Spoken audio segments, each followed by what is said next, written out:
ANMR ನ್ಯೂಸ್ಗೆ ಸ್ವಾಗತ. ರಸ್ತೆ ಬದಿಯಲ್ಲಿ ಬಿಸಾಡಿದ ಖಾಸಗಿ ಆಸ್ಪತ್ರೆಯ ತ್ಯಾಜ್ಯ. ಜನವಸತಿ ಬಡಾವಣೆ ಇದೀಗ ವಾಣಿಜ್ಯ ಬಡಾವಣೆ. ಚಿಂತಾಮಣಿ ನಗರದ ಪ್ರತಿಷ್ಠಿತ ಬಡಾವಣೆಯಾದ NR ಬಡಾವಣೆಯ ದಿವಂಗತ ಡಾಕ್ಟರ್ ವೆಂಕಟರೆಡ್ಡಿ ಆಸ್ಪತ್ರೆ ರಸ್ತೆಯಲ್ಲಿ ಬಳಸಿ ಬಿಸಾಡಿರುವ ಆಸ್ಪತ್ರೆಯ ತ್ಯಾಜ್ಯವನ್ನು ರಸ್ತೆ ಮತ್ತು ಚರಂಡಿಯಲ್ಲಿ ಬಿಸಾಡಿರುವ ಬಗ್ಗೆ ಸಾರ್ವಜನಿಕರು ತೀವ್ರ ಆಕ್ರೋಶ ವ್ಯಕ್ತಪಡಿಸಿದ್ದಾರೆ.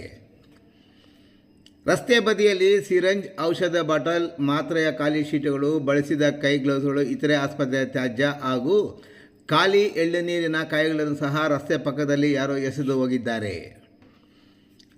ಆಸ್ಪತ್ರೆ ತ್ಯಾಜ್ಯವನ್ನು ಎಸೆದಿರುವ ಸಮೀಪದಲ್ಲಿ ಶ್ರೀ ಮಾತಾ ನರ್ಸಿಂಗ್ ಹೋಮ್, ಮೈಸೂರು ಆಸ್ಪತ್ರೆ, Vikram scanning centre, Venkatareddy memorial ಹಾಸ್ಪಿಟಲ್ಗಳಿದ್ದು, ಈ ಒಂದು ಆಸ್ಪತ್ರೆಯ ತ್ಯಾಜ್ಯವನ್ನು ಸಾರ್ವಜನಿಕರು ಓಡಾಡುವ ರಸ್ತೆಯಲ್ಲಿ ಬಿಸಾಡಿ ಹೋಗಿದ್ದಾರೆ. ಆಸ್ಪತ್ರೆಗಳಲ್ಲಿ ಉತ್ಪತ್ತಿಯಾಗುವ ತ್ಯಾಜ್ಯವನ್ನು ಸರಿಯಾಗಿ ನಿರ್ವಹಣೆ ಮಾಡದೆ ಹೋದರೆ ನಾಗರಿಕರಲ್ಲಿ ಸೋಂಕಿಗೆ ಕಾರಣವಾಗುತ್ತವೆ ಎಂದು ಮಾಲಿನ್ಯ ನಿಯಂತ್ರಣ ಮಂಡಳಿ, ಪರಿಸರ ಅಧಿಕಾರಿಗಳು ಎಚ್ಚರಿಕೆ ನೀಡಿದರೂ ಆಸ್ಪತ್ರೆಗಳು ಮಾತ್ರ ನಿರ್ಲಕ್ಷ್ಯ ವಹಿಸುತ್ತಿವೆ. ಇನ್ನು ಆರೋಗ್ಯಕ್ಕೆ ಚಿಕಿತ್ಸೆ ನೀಡುವ ವೇಳೆ ಅಥವಾ ಪ್ರತಿರಕ್ಷಣೆ ಸಮಯದಲ್ಲಿ ಉತ್ಪತ್ತಿಯಾಗುವ ತ್ಯಾಜ್ಯವನ್ನು ಜಿಲ್ಲಾ ತ್ಯಾಜ್ಯ ವಿಲೇವಾರಿ ಘಟಕಕ್ಕೆ ತರುವ ಹೊಣೆ ನಗರದ ಸ್ಥಳೀಯ ಸಂಸ್ಥೆಗಳ ಹೊಣೆಯಾಗಿದ್ದು, ವೈದ್ಯಕೀಯ ತ್ಯಾಜ್ಯ ಘಟಕದಲ್ಲಿ ವಿಲೇವಾರಿಯಾಗಬೇಕು. ಅಂತಹ ತ್ಯಾಜ್ಯವನ್ನು ರಸ್ತೆಯಲ್ಲಿ ಬಿಸಾಡಿ ಹೋಗಿರೋ ಬಗ್ಗೆ ಜನತೆ ತೀವ್ರ ಆಕ್ರೋಶ ವ್ಯಕ್ತಪಡಿಸಿದ್ದಾರೆ. ಆಸ್ಪತ್ರೆ ತ್ಯಾಜ್ಯವನ್ನು ಎಲ್ಲಿಂದ ತರಲಾಗಿದೆ ಎಂಬ ಬಗ್ಗೆ ನಗರಸಭೆಯ ಆರೋಗ್ಯ ಇಲಾಖೆ ಅಧಿಕಾರಿಗಳು ಪತ್ತೆ ಮಾಡಿ ಕ್ರಮ ಕೈಗೊಳ್ಳಬೇಕೆಂದು ಸಮೀಪದ ನಿವಾಸಿಗಳು ಮತ್ತು ಸಾರ್ವಜನಿಕರು ಆಗ್ರಹವಾಗಿದೆ.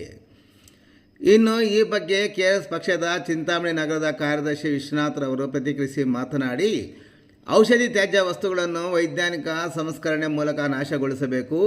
ಗುಂಡಿ ತೆಗೆದು ಅದರಲ್ಲಿ ಉಳುವಂತೆಯೂ ನಿರ್ದೇಶನವಿದೆ. ಆದರೆ ಈ ಎಲ್ಲ ನಿಯಮಗಳನ್ನು ಗಾಳಿಗೆ ತೂರಿ ಬೇಕಾಬಿಟ್ಟಿ ಸಾರ್ವಜನಿಕ ಸ್ಥಳದಲ್ಲಿ ಎಸೆಯಲಾಗಿದೆ.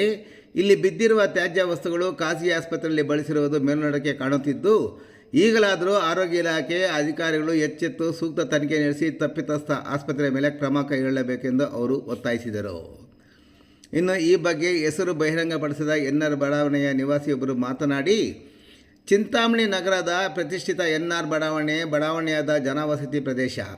ಇದೀಗ ಅದು ಮಾಯವಾಗಿ ಖಾಸಗಿ ಆಸ್ಪತ್ರೆಗಳ ಮತ್ತು ವಾಣಿಜ್ಯ ವಹಿವಾಟಿನ ಬಡಾವಣೆಯಾಗಿದೆ ಎಂದರೆ ತಪ್ಪಾಗಲಾರದು. ಸದರಿ ಬಡಾವಣೆಯಲ್ಲಿ ಮನೆಗಳಿಗೆ ಲಕ್ಷಾಂತರ ಹೆಚ್ಚುವರಿ ಹಣ ನೀಡಿ ಖರೀದಿ ಮಾಡಿಕೊಂಡ ವೈದ್ಯರು ಮನೆಗಳನ್ನು ನೆಲಸಮ ಮಾಡಿ ಖಾಸಗಿ ಆಸ್ಪತ್ರೆ, ನರ್ಸಿಂಗ್ ಹೋಮ್ಗಳನ್ನು ಮಾಡಿಕೊಂಡಿದ್ದಾರೆ. ಇನ್ನು ಹಣವಂತರು ವಾಣಿಜ್ಯ ಕಟ್ಟಡಗಳನ್ನು ನಿರ್ಮಾಣ ಮಾಡಿ ವಾಣಿಜ್ಯ ಅಂಗಡಿಗಳನ್ನು ತೆರೆದಿದ್ದಾರೆ. ಇದರತ್ತ ನಗರಸಭೆ ಅಧಿಕಾರಿಗಳಾಗಲಿ ಇತರೆ ಅಧಿಕಾರಿಗಳಾಗಲಿ ಜನಪ್ರತಿನಿಧಿಗಳಾಗಲಿ ಗಮನ ಹರಿಸದ ಪರಿಣಾಮ ದಿನೇ ದಿನೇ ಬಡಾವಣೆ ಆಸ್ಪತ್ರೆಗಳ ಮತ್ತು ವಾಣಿಜ್ಯ ವಹಿವಾಟು ಬಡಾವಣೆಯಾಗಿದ್ದು, ಸಮೀಪದಲ್ಲಿರುವ ನಿವಾಸಿಗಳು ನರಕ ಯಾತನೆ ಅನುಭವಿಸುವಂತಾಗಿದೆ ಎಂದು ಅವರು ದೂರಿದರು.